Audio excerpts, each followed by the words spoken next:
Halo semuanya, selamat datang lagi di sesi bedah riset kita. Nah, hari ini kita bakal ngebahas sesuatu yang, jujur aja, sering banget memicu perdebatan. Kita bakal bongkar habis-habisan soal generasi yang paling sering kena stigma negatif, apalagi kalau bukan generasi Z. Pasti banyak dari kalian yang sering dengar keluhan soal mereka kan? Atau mungkin kalian sendiri bingung ngadepinnya?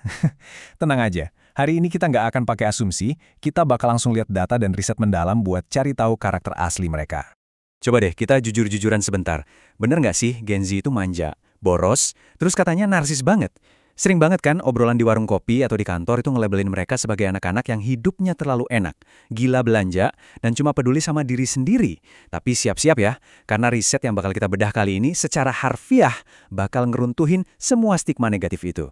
Gini, sebagai buktinya, ada studi dari Hakuhodo Institute of Life and Living atau HIL ASEAN yang nemuin fakta super mengejutkan.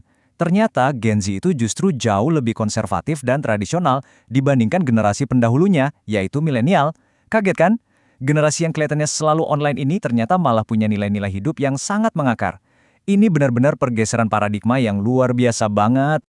Oke, kita masuk ke bagian pertama, mitos versus fakta seputar Gen Z. Pertama-tama kita samain persepsi dulu ya soal garis waktunya. Kita lagi ngomongin mereka yang lahir dari tahun 1997 sampai 2012. Kenapa rentang tahun ini penting buat ingat? Karena Gen Z itu udah bukan anak kecil lagi. Mereka yang paling tua tuh sekarang udah lulus kuliah, udah kerja, dan jelas udah masuk ke usia-usia paling produktif mereka. Artinya, mereka inilah yang lagi ngebentuk budaya kerja saat ini dan pastinya punya daya beli yang nggak bisa diremehin. Nah, kunci buat paham isi kepala mereka itu ada di nilai inti generasinya. Gen X, yang rata-rata adalah orang tua dari Gen Z, itu kan sangat ngejar keamanan dan stabilitas. Terus, milenial. Mereka lebih mendambakan kebebasan sama fleksibilitas. Terus Gen Z gimana? Uniknya, prinsip hidup mereka itu justru berakar pada harmoni dan harga diri. Mereka nggak sehiperindividualis milenial kok. Mereka malah sangat mendambakan keseimbangan dan kedamaian kolektif. Masuk akal kan? Lanjut ke bagian kedua, kritis dan rasional, bukan boros. Dulu di dunia marketing, kita sering banget ketemu sama yang namanya pembeli emosional. Tahu kan, yang beli barang cuma gara-gara gengsi atau ikutan tren doang.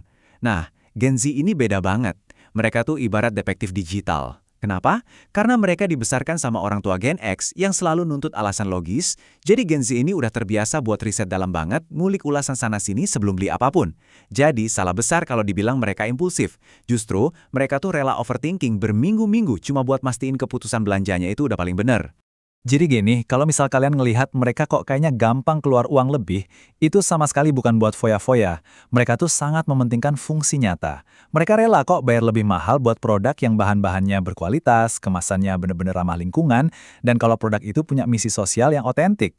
Bayangin aja ada satu toko kopi, harganya lumayan mahal dibanding yang lain, tapi antriannya panjang banget gara-gara misinya jelas dan bungkusnya bebas plastik. Nah disitulah Gen Z ngumpul. Mereka tuh konsumen yang cerdas banget sebenarnya. Sekarang, kita bahas bagian ketiga, harmoni dan prioritas hidup. Kalian pasti udah nggak asing kan sama tren quiet quitting? Belakangan ini banyak yang nge-labelin fenomena ini sebagai bukti kalau anak muda sekarang pemalas di tempat kerja. Padahal fakta dari riset ini malah ngebalik narasi itu 180 derajat. Buat Gen Z, quiet quitting itu sama sekali bukan kemalasan. Itu adalah bentuk penolakan sadar mereka terhadap budaya gila kerja yang toksik. Ingat kan zaman dulu di mana orang ngerasa bangga banget kalau sampai kurang tidur gara-gara kerja? Gen Z nggak mau kayak gitu. Mereka tetap kerja secara produktif kok, tapi mereka nyari yang namanya keseimbangan, sinergi, dan pastinya keharmonisan di semua aspek hidup mereka. Biar lebih kebayang, waktu mereka diminta buat ngegambarin porsi kehidupan ideal versi mereka, tebak bagian terbesarnya apa? Ternyata, 30% dari hidup mereka itu didedikasikan mutlak buat keluarga. Bukan karir loh ya, baru setelah itu disusul sama istirahat 20%, pencapaian 18%, hobi dan teman. Angka-angka ini tuh jadi bukti kuat kalau Gen Z nggak mau nilai hidupnya cuma didikte dari satu hal aja, kayak jabatan di kantor. Mereka ini tipe individu yang multidimensional dan seimbang. Masuk ke bagian keempat, gaya komunikasi multifaset Gen Z. Kita balik lagi ke nilai inti mereka tadi, yaitu harmoni. Saking pedulinya mereka buat ngejaga keharmonisan ini, Gen Z itu sampai nerapin apa yang disebut sebagai persona terkotak-kotak. Tapi tunggu dulu. Ini bukan berarti mereka labil atau bermuka dua ya. Justru mereka tuh mempertimbangkan banget siapa lawan bicaranya. Mereka bakal milih-milih sisi kepribadian mana sih yang pas buat ditampilin ke grup tongkrongan A dan mana buat grup B, supaya nggak ada yang rasa tersinggung. Ini nunjukin kalau mereka punya kepribadian 360 derajat yang luar biasa hati-hati ngejaga perasaan orang lain. Sifat hati-hati ini juga kelihatan banget loh dari cara mereka main medsos. Beda sama generasi atasnya yang kadang bagiin konten yang sama di semua platform, Gen Z ini mainnya jauh lebih strategis. Instagram dipakai murni buat kurasi visual yang rapi, Twitter dipakai buat numpahin opini. Terus TikTok, itu khusus buat hiburan murni. Dan ada satu fakta mengejutkan lagi nih sebenarnya. Mereka tuh jauh lebih tertutup dibanding anak milenial loh. Serius, banyak banget dari Gen Z yang bahkan sengaja nggak ngeliatin wajah mereka pas posting foto. Jadi mitos kalau mereka generasi yang narsis itu udah pasti salah besar. Oke, sekarang di bagian kelima. Cara tepat berinteraksi dengan Gen Z. Melihat karakter mereka yang seunik itu, studi marketing ngasih kerangka kerja baru nih. Kalau zaman dulu, bisnis tuh fokus banget jualan unique selling proposition atau alasan kenapa fitur produknya unik, sekarang pendekatannya harus digeser. Buat Gen Z, konsep itu berubah jadi unique social perspective. Kalian sebagai brand atau perusahaan wajib punya misi sosial.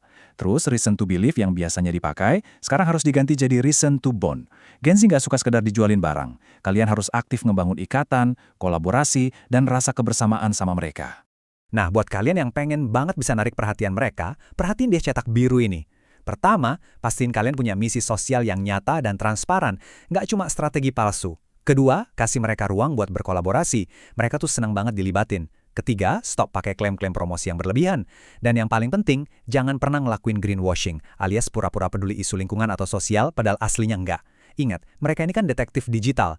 Sekali kalian ketahuan nggak otentik, mereka nggak akan segan-segan buat langsung ngeboikot kalian. Kenapa sih kita harus repot-repot mahamin ini semua? Jawabannya simpel. Gen Z saat ini menguasai sekitar 25% dari total populasi dunia. Di Indonesia aja jumlahnya udah lebih dari 68 juta jiwa. Bayangin, mengadaptasi cara kita komunikasi supaya nyambung sama nilai-nilai mereka, itu udah bukan lagi sekedar pilihan teman-teman. Ini udah jadi strategi bertahan hidup yang mutlak banget buat bisnis maupun manajemen di tempat kerja masa kini. Kalau kita mau ngerangkum benang merah dari karakter Gen Z ini, peneliti tuh sering julukin mereka sebagai para synergizer atau sang penyinergi. Beda banget sama generasi pendahulunya, Gen Z ini tumbuh dengan ngerasa mikul beban moral yang lumayan berat. Di lubuk hati terdalam, mereka itu terdorong banget buat ngeberesin kerusakan dunia. Mulai dari krisis iklim sampai masalah ketidaksetaraan sosial yang notabene diwarisin dari masa lalu. Mereka itu nggak manja, mereka justru sangat peduli. Mereka lagi berjuang keras buat ngebalikin lagi kepercayaan pada nilai-nilai kemanusiaan. Jadi di akhir penjelasan ini, ada satu pertanyaan penting yang harus kita renungin bareng-bareng. Setelah kita bongkar semua fakta tadi, ketimbang kita terus-terusan maksa Gen Z buat tunduk sama cara-cara lama yang kaku dan terus ngasih label negatif ke mereka, bukankah seharusnya kita yang mulai meningkatkan level kita? Gimana caranya kita ningkatin kapasitas diri kita sendiri supaya bisa asyik berkolaborasi sama generasi yang ternyata sangat rasional dan punya tujuan mulia ini? Sebuah pemikiran yang menarik kan? Oke, makasih banget udah nemenin di sesi bedah riset kali ini, dan sampai jumpa di analisis seru kita selanjutnya.